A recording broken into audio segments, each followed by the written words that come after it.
J'ai une question avant de commencer cet épisode. Si je vous laissais 2 mois pour améliorer la rentabilité de votre centre, sur quoi travailleriez-vous en priorité? Sur vos prix? Sur votre carte de soins? Sur vos ventes? Sur votre expérience client? Sur votre équipe? Eh bien, bonne nouvelle, vous n'avez même pas besoin de choisir. Pendant tout l'été, pour 4 cours OSBE achetés, le 5e est offert avec le code ET26. Plus de 40 cours d'1 heure sont disponibles pour vous aider à développer votre rentabilité, vos process et votre vision de chef d'entreprise. Donc rendez-vous sur le site Expertise Spa Bien-être dans les cours OSBE et utilisez le code ET26. Vous écoutez l'épisode 186 du podcast Business en spa esthétique. À quel moment faut-il recadrer un membre de son équipe? Le podcast Business en spa esthétique. Pour vous transmettre ce que vous n'avez pas appris à l'école. La gestion d'entreprise, les stratégies business et le management des équipes. C'est le rendez-vous des professionnels de la beauté qui veulent travailler autrement et entreprendre avec plus d'exigence. Je suis Tiffaine Modeste, fondatrice d'Expertise Spa Bien-être, le premier centre d'accompagnement des gérantes du spa, de la beauté et du bien-être.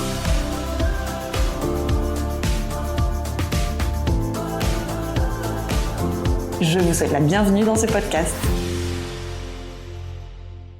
Cet épisode est disponible en vidéo sur la chaîne YouTube du podcast Business en spa esthétique et en version audio sur toutes vos plateformes préférées, Spotify, Deezer, Apple Podcast et Amazon Music. D'ailleurs, si ce rendez-vous vous apporte quelque chose chaque semaine, pensez à me laisser votre avis 5 étoiles, à vous abonner sur YouTube et à partager avec moi vos retours, vos questions sur mes réseaux parce que je prends vraiment beaucoup de plaisir à vous lire et à vous répondre chaque semaine.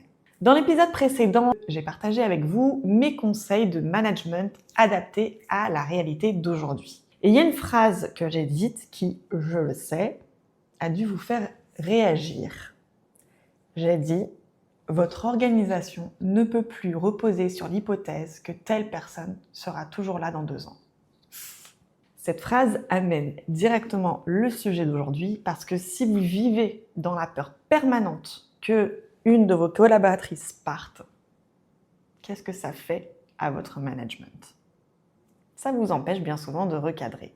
Vous voyez un comportement qui ne va pas, un retard, une attitude, un manque d'investissement ou de performance, et vous laissez passer. Parce qu'au fond de vous, il y a cette pensée. Si je dis quelque chose, elle va partir et je ne retrouverai personne. Je connais cette peur, je l'entends très souvent. Et aujourd'hui, je veux qu'on en parle frontalement parce que cette peur, elle est légitime, mais elle vous coûte beaucoup plus cher que vous ne le pensez. Alors c'est parti. On va parler de cette peur qui paralyse le fameux « si je recadre, elle part ». Et je veux vraiment nommer cette peur clairement parce qu'elle est partout et qu'elle est rarement dite à voix haute. Dans un contexte de pénurie comme celui qu'on traverse, on en a beaucoup parlé dans les épisodes précédents, chaque membre de votre équipe devient précieux, presque irremplaçable à vos yeux. Et cette rareté change complètement votre rapport au recadrage. Vous vous dites, bon, elle a quelques défauts, mais au moins, elle est là. Ou, si je suis trop exigeante, elle va se braquer et elle va partir comme les autres. Ou encore, j'ai pas le temps de recommencer un recrutement pour plusieurs mois. Et donc, vous laissez filer. Le retard du mardi matin, le ton un peu sec avec la cliente, le rangement qui est bâclé, le téléphone qui est consulté pendant les heures de travail. Individuellement, chacun de ces éléments semble de petites choses, des petites choses insignifiantes qui ne sont pas graves. Mais voici ce que j'observe systématiquement. Ce qui n'est pas recadré ne disparaît jamais. Ça s'installe, ça devient la norme et ça se propage au reste de l'équipe. Alors je vais être très directe avec vous parce que c'est un point qui change tout dans la façon de voir ce sujet.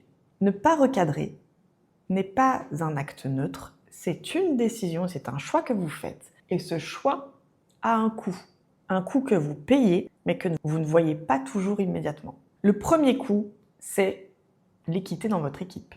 Quand un comportement n'est pas recadré chez une personne et que vous l'exigez chez une autre, votre équipe le voit, et elle le voit toujours. Et ça crée un sentiment d'injustice qui ronge la cohésion bien plus efficacement qu'un recadrage ferme mais juste. Le deuxième coup, c'est votre propre crédibilité de manager. Si vous laissez passer, votre équipe comprend une chose, c'est que vos règles sont négociables. Et à partir de là, c'est l'ensemble de votre cadre, vos procédures, vos standards qualité, votre vision même, qui perd en autorité et en légitimité. Le troisième coup, c'est celui de l'expérience client. Un retard, une attitude, un manque de rigueur, ça finit toujours par se voir. Dans la qualité de l'accueil, dans la qualité de la prestation, dans l'image même de votre centre. Et ça, ce sont vos clients qui le ressentent, pas vous. Le quatrième coup, et c'est peut-être le plus pervers d'ailleurs, c'est l'épuisement de vos meilleures collaboratrices. Parce que ce sont elles qui compensent, ce sont elles qui rattrapent, ce sont elles qui en font plus pour que ça tienne. Et puis un jour, ce sont elles qui partent parce qu'elles sont fatiguées de porter ce que vous n'avez pas su recadrer chez quelqu'un d'autre. Donc la vraie question n'est pas « est-ce que je risque de perdre cette personne si je la recadre ?» La vraie question c'est « qu'est-ce que je suis en train de perdre en ne le faisant pas ?» Alors à quel moment faut-il recadrer ? On va parler justement des signaux à ne pas laisser passer. À quel moment faut-il intervenir ? Pour moi, voici quelques situations qui demandent un recadrage rapide, pas dans un mois, pas dans quand j'aurai le temps et que je verrai plus tard. Tout d'abord, les retards et les absences répétées. Dans un centre, tout repose sur un agenda précis. Un retard, ce n'est jamais juste un retard, ça impacte l'ensemble du planning. Ça impacte sur le stress de l'équipe et parfois directement sur la cliente qui attend. Le seuil, c'est que dès que ça devient récurrent, au-delà d'une ou deux fois, ce qui peut arriver bien sûr, mais il faut intervenir. Pas en faisant la morale, mais en pesant les faits. La deuxième chose, le manque de respect des procédures et des standards. Si vous avez posé un cadre, des protocoles, des règles d'accueil, des standards qualité, et qu'une personne choisit de ne pas s'y conformer, de ne pas les appliquer, parce qu'en fait, elle a toujours fait comme ça, ou parce qu'elle pense que ça change rien, ça c'est un recadrage immédiat. Parce que c'est pas un détail technique, c'est vraiment un signal sur le respect de votre autorité, de votre vision. Troisième chose, l'attitude négative qui affecte tout un groupe. C'est la personne qui soupire, qui se plaint, qui traîne des pieds, qui critique un peu en sourdine et qui surtout tire le groupe vers le bas. Ça, vous la connaissez, vous l'avez d'ailleurs probablement déjà en tête en m'écoutant. Le seuil ici, c'est que dès que vous remarquez que cette attitude affecte le moral des autres, pas seulement votre moral à vous, il faut recadrer. Quatrième situation, le manque d'implication dans les objectifs communs. La personne qui fait ses prestations correctement, mais qui ne s'investit dans rien d'autre, pas de proposition, pas d'énergie pour les nouveautés, pas de participation au moment d'équipe, ce n'est pas une faute au sens strict, on est d'accord, mais c'est un signal qui mérite d'être nommé avant qu'il devienne la norme silencieuse dans votre équipe. Alors comment recadrer sans perdre la personne et surtout sans vous perdre vous-même ? Je vais vous donner la méthode parce que recadrer, ça ne veut pas dire être dur ou sèche ou conflictuel. La première étape, c'est de documenter avant d'agir. En fait, vous relevez les faits, les dates, les situations précises. Pas pour monter un dossier, mais vraiment pour pouvoir être factuel et non émotionnel le jour de l'échange. L'étape 2, choisissez le bon moment, mais ne reportez pas indéfiniment. Un entretien individuel dans un lieu calme, pas entre deux clientes, pas à chaud juste après l'incident, mais pas non plus un de ces jours. Vraiment fixez une date dans la semaine. Étape numéro 3, vous énoncez les faits et vous enlevez les jugements. Ça peut être par exemple, j'ai constaté 3 retards ces 2 dernières semaines. Et pas, tu n'es jamais à l'heure, tu te moques de l'équipe. L'étape numéro 4, c'est d'exprimer l'impact pour vous, pour l'équipe et pour le centre.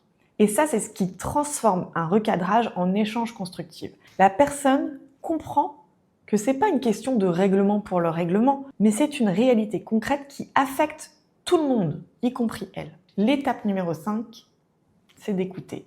D'écouter vraiment, parce que peut-être il y a une explication. Peut-être qu'il y a une difficulté personnelle, une incompréhension du cadre, manque de clarté. Ça ne change pas la nécessité du recadrage, mais ça peut orienter sur une solution qui est plus douce ou plus adaptée. L'étape numéro 6, vous co-construisez une solution et vous fixez le suivi. Ça peut être par exemple d'inviter à réfléchir comment comptez-vous faire pour que ça change. Et surtout, prévoyez ce point de suivi quelques jours ou quelques semaines après. Soit pour féliciter si les efforts sont là, soit pour recadrer une nouvelle fois, un peu plus fermement, si rien n'a changé. Et si elle part quand même ? On va terminer sur ce point parce que c'est la peur de départ dans cet épisode et il faut la regarder en face. Oui, il est possible qu'après un recadrage, la personne décide de partir. Mais voici ce que je veux que vous reteniez. Si une personne part parce que vous lui avez demandé de respecter un cadre raisonnable qui est juste et qui est appliqué à tout le monde, c'est pas un échec de votre management. C'est une information. Une information sur le fait que, en fait, cette personne, à ce moment de sa vie, n'était peut-être pas en phase avec ce que vous construisez. Et je sais très bien que dans le contexte actuel, cette phrase peut sembler dure à entendre. Mais l'alternative, c'est de continuer à payer mois après mois les 4 coûts dont je vous ai parlé, l'équité, votre crédibilité, l'expérience client et l'épuisement de vos meilleures collaboratrices. Pensez-y parce que ça, c'est un prix qui est bien plus élevé qu'un recrutement, même s'il est long. Alors le message que je veux que vous reteniez, c'est que recadrer, c'est pas un acte d'autorité gratuite, c'est un acte de respect envers votre équipe, envers vos clientes et envers vous-même. Dans un marché du travail qui est tendu, la tentation de ne pas faire de vagues est beaucoup plus forte que jamais. Mais ce silence a un prix, et ce prix, c'est souvent soit vos meilleures collaboratrices qui le paient, soit c'est vous. Donc recadrez tôt, recadrez clairement, recadrez avec respect, c'est ce qui vous permet de construire une équipe sur laquelle vous pouvez vraiment compter, même si elle est petite. Donc si vous sentez que certaines situations dans votre équipe mériteraient d'être recadrées, mais que vous ne savez pas par où commencer ou que vous avez besoin d'outils pour structurer cette posture, je vous recommande le cours qui s'appelle « Mener les entretiens individuels ».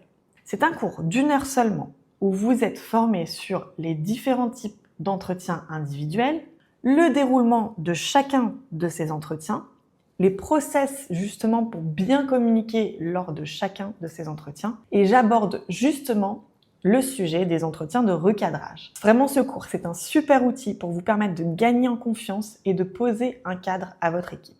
Donc en quelques minutes, si vous voulez identifier les compétences prioritaires pour avancer dans votre rôle de manager, le lien est disponible dans la description de cet épisode. Je vous remercie de m'avoir écouté et je vous retrouve la semaine prochaine pour un nouveau sujet. Merci d'avoir écouté cet épisode. Chaque année, Expertise Spa Bien-être accompagne des centaines d'entrepreneurs de la beauté dans le développement de leur activité. Comme vous d'ailleurs, beaucoup ont commencé par ce podcast. Et puis un jour, elles ont décidé de se lancer et d'écrire un nouveau chapitre pour leur vie de chef d'entreprise. Et si maintenant c'était à vous ? Découvrez comment nous vous accompagnons sur notre site expertisespabienêtre.fr. N'oubliez pas de vous abonner au podcast dans votre plateforme d'écoute préférée et partagez avec moi votre retour sur les réseaux Tiffaine Modeste et Expertise Spa Bien-être. Je vous remercie infiniment et je vous dis à la semaine prochaine pour un nouvel épisode.